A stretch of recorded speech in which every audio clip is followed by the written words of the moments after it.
New Super Mario Bros. Had been a series that had been going around for about 6 years, from 2006 to 2012. Nope, not counting the deluxe port on the Switch. 2012 was a dark time for Mario because we got an over-exaggeration of 2D Mario titles. New Super Mario Bros. 2 on the 3DS and New Super Mario Bros. U came out the same year. A year prior, we got Super Mario 3D Land, which came out in 2011, and it plays like a 2D Mario game. Then, in 2013, we got Super Mario 3D World, which is another 2D go to the flagpole and beat the level style. Not that the new Super Mario games were bad.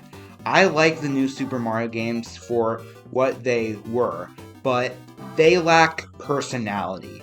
I grew up with New Super Mario Bros. Wii and New Super Mario Bros. DS when I was a console generation behind.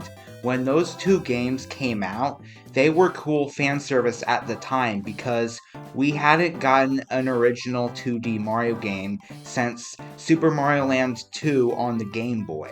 When New Super Mario Bros. Wii came out, we got the Koopalings, and it was cool to be seeing them back until they came in every game way too much. 2015, we got Super Mario Maker, where you can build your own Mario levels, which I hadn't played because, again, I was a console generation behind.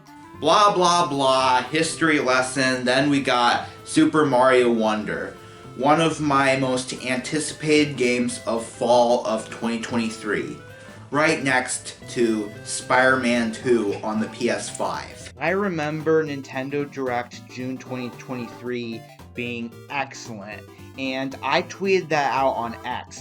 Follow me there. I was so excited that the world themes were actually going to be unique, and I was like, whoa, will there be a level where I go in a robot Mario's testicles and the whole level is balls everywhere? Super Mario Wonder was a game well worth the wait. Well, of course, it's a mainline Mario game, so you know it's going to be good. Wait, was? Isn't it supposed to be is? Like, okay, it's November, and Mario Wonder came out October. Okay. It was, I think. I think it is. I got a physical copy of the game here, and I am going to praise the game a whole bunch. Maybe I will try to find some things that suck about it. Princess Peach doesn't get captured this time, which is crazy for a Mario game. Every Mario game since 1981 had a damsel. Alright, not going to get political. Just play the game and shut up. The moment I started playing the actual game, it put a smile on my face with the game style. It's kind of hard to explain, but the game's art style combines 2D and 3D graphics and it mashes together. Kind of like Into the Spider-Verse and Puss in Boots: The Last Wish. There are still 3D graphics, but they are 2D like animations in this game. Like Mario going inside a pipe horizontally, his hat flies off and Mario's hand grabs it. You can play as multiple different characters in the game, but none of the characters have different special abilities, like in the American Mario 2. You can't float when playing as Peach or Daisy. And the only other characters that have different abilities are the Yoshis and Nabbit, which is the game's easy mode. Mario Wonder has the most originality with power-ups since Super Mario Galaxy 2. It can whip enemies and spray water, which gives the power-up a variety of moves. That's what made the elephant mushroom so unique. Republican Party Mario is just fun to play as. That's a thick ass boy! Damn! Then there's a crouch walk animation, and it's just awesome.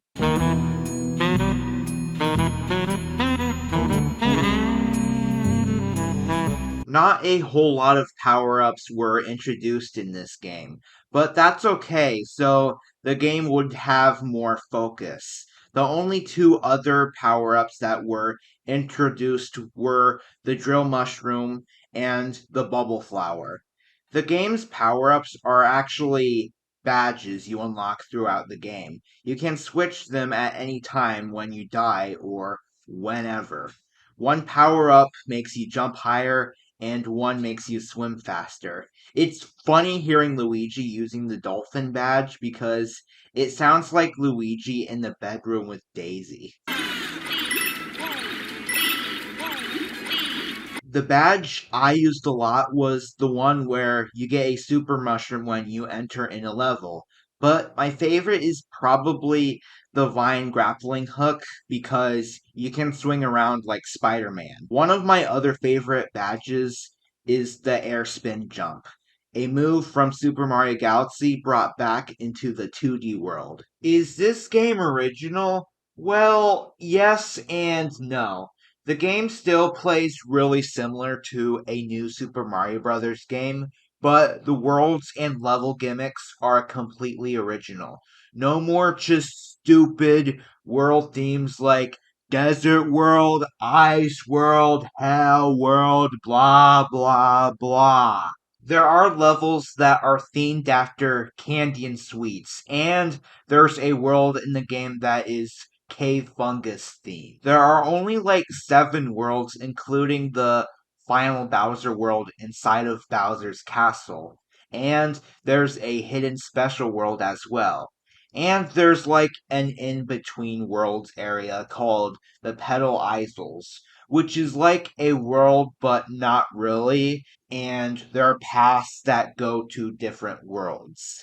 The game feels pretty short when only playing through the main story. What really takes time is getting all of the Wonder Seeds, which is this game's power stars. Some levels give you a Wonder Seed, but others make you go to a flagpole and be a level, but you don't unlock a level. There are many challenges in the levels, which gives you a Wonder Seed within the level. There are also a lot smaller levels in the game called break time levels, which are a lot smaller. Some are hard while a few are unacceptably easy, like this one. I am just holding Y and right until I hit B and make it to the end. Senator Dianne Feinstein can beat this, and she is dead. Star coins are back from the new Super Mario Bros. Games, but they are those large purple coins. A lot of those are pretty well hidden, and there are hidden exits to unlock routes, so those are also back from the new Super Mario Bros. Games. Then there are arena levels, which pays homage to the original Mario Bros. Arcade game in 1983. There are little bits of fan service throughout the game, but they are not shoved down in everyone's throats. There are Captain Toad Easter eggs, and when you find him, he gives you purple coins. Then there's a race with Mario's doppelganger, Shadow Mario from Mario Galaxy and Sunshine. This game is pretty easy because you can buy 1-ups, and I never got a game over. I still died a lot, but the game is still kind of easy. That didn't matter because this game put a smile on my face. With the unique level design and the worlds and level themes are actually original and creative. Some people may complain that Bowser Jr. is the only boss throughout the game, but I am okay with that because they feel original even though they are not. It was still sad to see Charles Martinet, who had been voicing Mario for the past 30 years, retire from voicing Mario. Now Kevin Afghani is voicing Mario and Luigi, and he does a decent job voicing Mario and Luigi, but I will still miss Charles Martinet as Mario. It's just so sad seeing a voice actor who had been voicing a character for decades leave. Super Mario Wonder is a fantastic game. I played this throughout the weekend this game came out, and I felt like a kid again. This is what we want from 2D Mario. A 2D Mario game with lots of replayability, a game with personality, and levels that are imaginative and creative.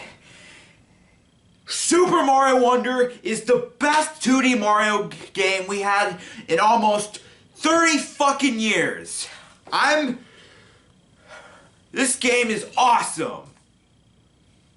And please, Nintendo, please bring back the Mario vs. Luigi mode in this game as DLC. Because if you do, I will go ape shit.